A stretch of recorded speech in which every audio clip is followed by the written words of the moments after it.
So, whatever the future is, hold infinite possibilities. But whatever happens, when it finally happens, was always inevitable. So, what is prophecy, right? Because prophecy is saying that something to conclude a series of events, or something that lets you know what's up with what time is, or something. How is this possible with infinite possibilities that you could know, right? Well, if there's nothing new under the sun, then it would make sense.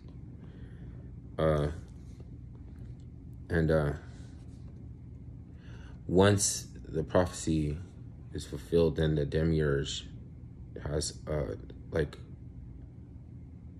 kind of it knows. So it's like, and think about indoctrination. It's about gnosis, right? So, you know, gnosis came before us, right? But after indoctrination, right, you go to remove it. Like, at some point in time, it was necessary to have a doctrine, but whether or not it's good or bad is not the point. It's whether or not you can recognize one or not to move forward. Because if, like, okay, if I can recognize a doctrine that you can't recognize, then I have to tone down rhetoric in a certain way to where I can still know anything. Because I wouldn't know anything. You know what I mean? The demiurge knows what's going to happen, or you say the beast, right? Knows what's going to happen before the elect, right? Before the Elohim knows, right? Before the elect knows. Before they even know who they are, right? And it is more like self-discovery, or learning who you are by the time that you're been tested or found to be true like a million times over, right? Maybe you weren't supposed to be even disturbed. Maybe they were supposed to leave you alone, but they put you to the foolish test to find you true 2 times over. But the second time, it wasn't going to be double. It was going to be like a million times over. That's how you know you gotta leave old boy alone, or you gotta leave so and so alone. Stop fucking with them. You know what I mean? Like, you don't know they're geeked up or something, and you're gonna keep playing with mistaking their kindness for weakness or something, and then they don't have to be polite anymore. Then they don't have to be this or that anymore. And this stuff is like, it's just sitting there in prophecy, like to be discovered over again, right?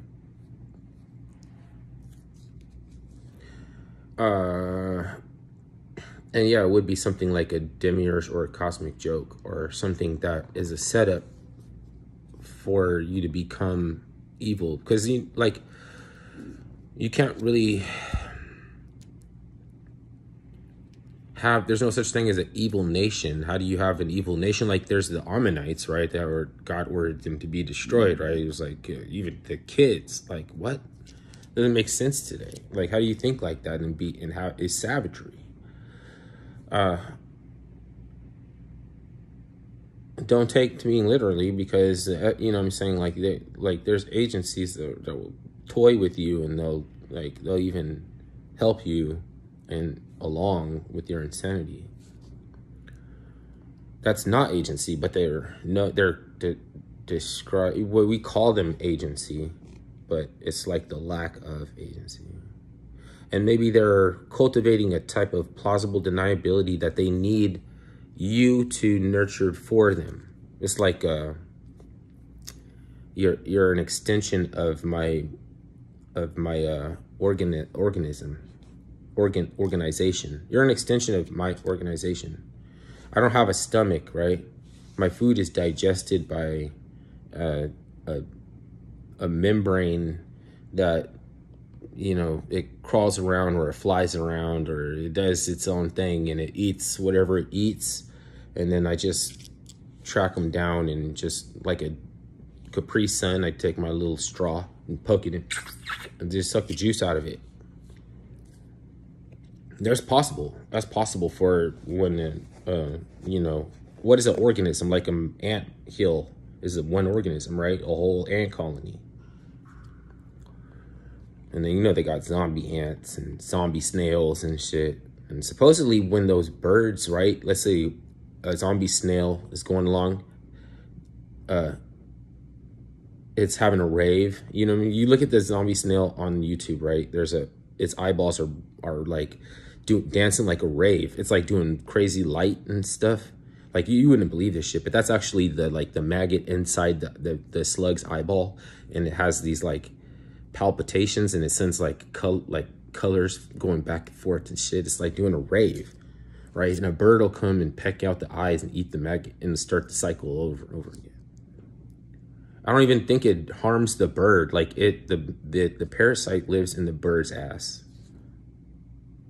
and gets sharded out again for the slugs to eat it. So and then the fucking snail's eyeball grows back. Can you tell me an organism that can grow back an eyeball? You pour salt on it, it'll dissolve, right? But that thing can grow back an eyeball. Now, that's like some otherworldly shit, right? But that's this world, though.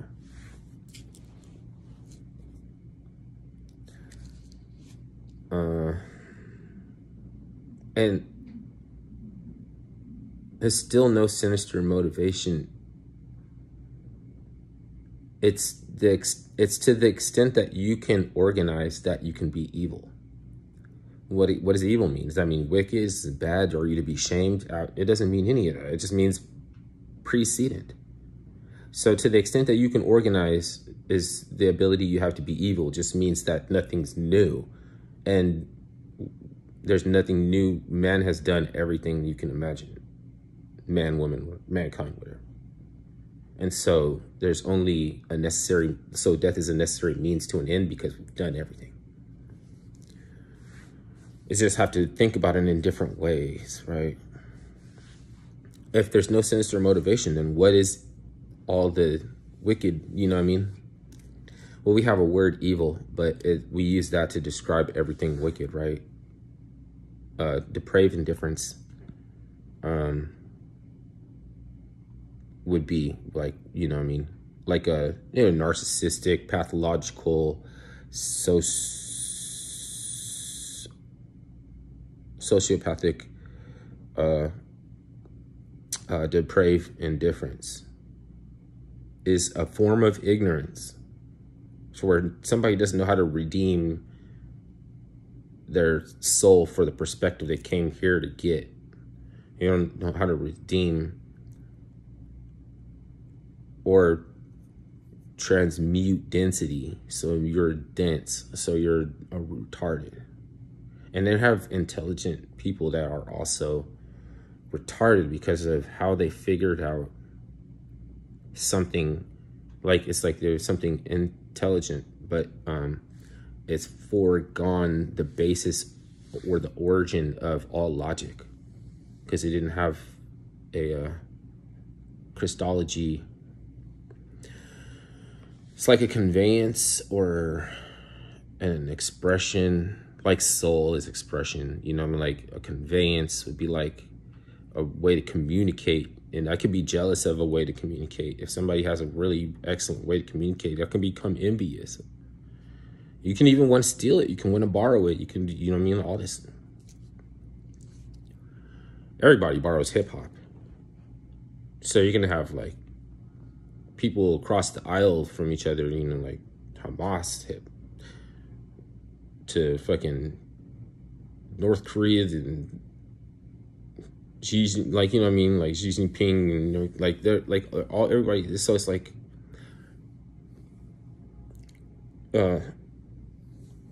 because everybody borrowed it, but it doesn't mean that they're, now that they have this form of expression, that they're going to become what's it called? Coexistence. It's like, you know what I mean? Because now they just have this thing and they still can't coexist. So the ones that you come up with on your own are the most powerful ones. That's called, I mean, that's why synchronization exists in the worst sense, in the dark sense of ecumenism. You try to assimilate them. If you want to preserve them, you'll acculturate. If you want to destroy them, you'll assimilate. If you want to attack them, you'll assimilate. If you're being attacked, you'll be asked to assimilate. And if you're going to attack, you will want to assimilate them, right? So the word can apply to both.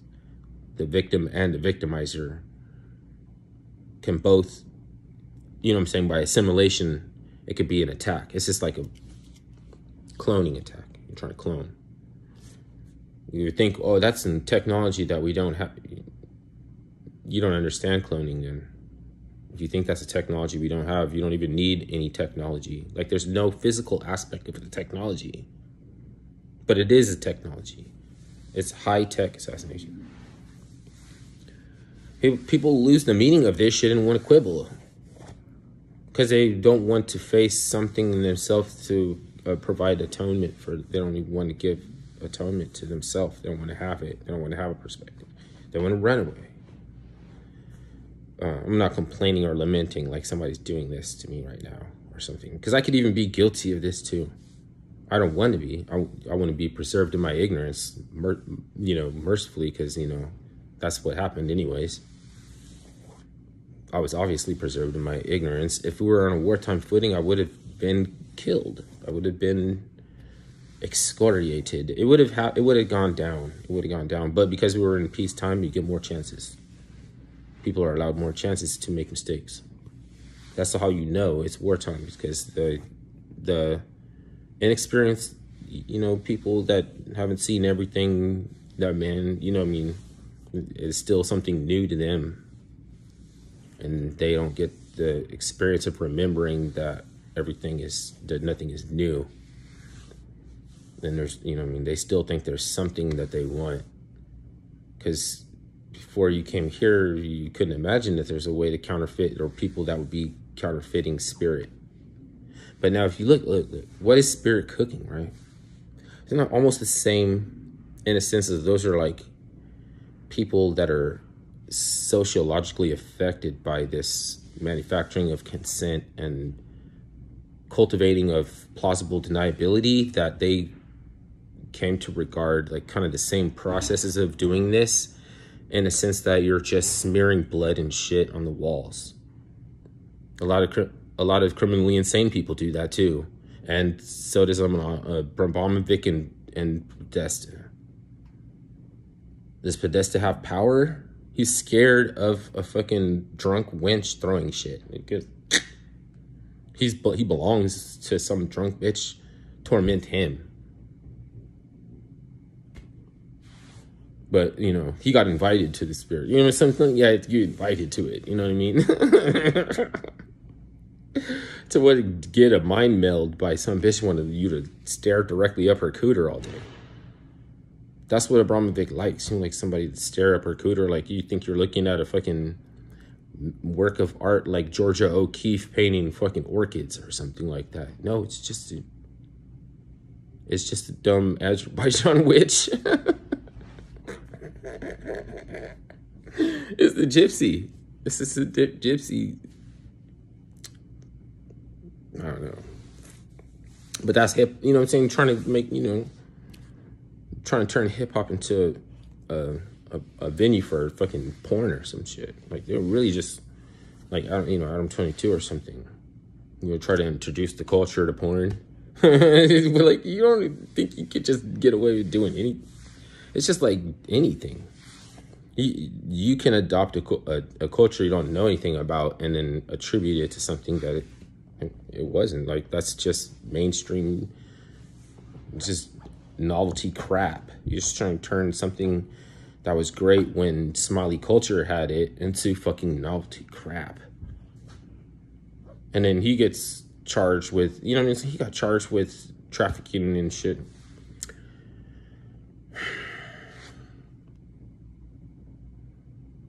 Your whole life can be about against something, and in the end, you get shot like at a trap spot or something, like Huey P. Newton or something.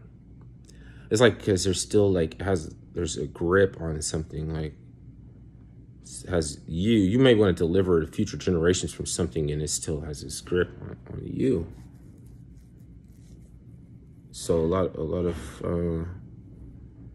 people can't push positivity because there's still poison. It's like pushing pee. You don't know if it's positivity or poison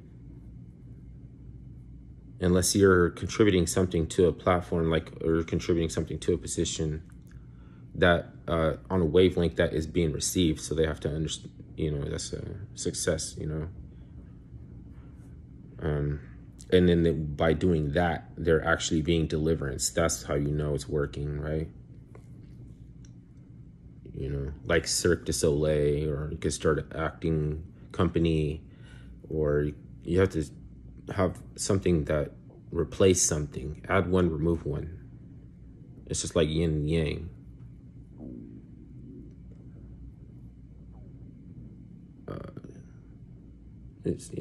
I mean, I know the difference. I don't have to quibble over it. People who are being disingenuous have to quibble over it, like they didn't know. But then they just think that you can throw anybody under the bus, and it's blaringly obvious. Then if they could tell you rather than show you, they don't have to pull the wool over your eyes. They could subvert you, and you would be owned. You would be controlled by them. And they believe in packs, and they think of people as being allies instead of an asset. I told one of these people before, if there's a difference that you can recognize by referring to somebody as an asset that make them feel good, as opposed to referring to somebody as an ally, where they subconsciously know that you can just reform, you can just break and make new allegiances. Like, it was allegiance just means somebody I got to outwit. So you would feel like less in a way. Why wouldn't you make the adjustment and just refer to those people that you want to keep in your life as an asset?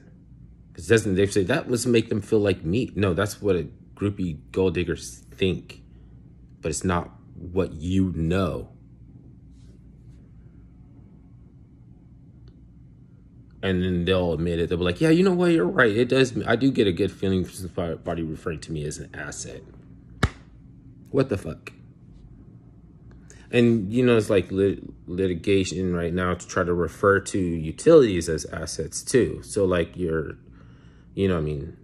car that you drive, as opposed to the car that you have in the garage under the tarp, that's a classic, and you want to keep it from scratch, and you don't take it out and drive it. One day you might sell it. It's going to appreciate in value. That's called an asset. But if I'm driving it to the store and back every day and to work, now it's a utility. And so like, you want to tax assets that are not even classified as assets yet, then there's litigation right now to try to make it possible. Through legalese is warfare, lawfare, whatever. They want to take your main coons because you thought wrong things. You had harmful opinions. So you don't get to have a Bengal or an expensive pet, even an expensive pet. And they're just trying to tell everybody that they'll get with you real quick if you have these harmful opinions. If they couldn't, by all the use of their agencies like FDA, obviously.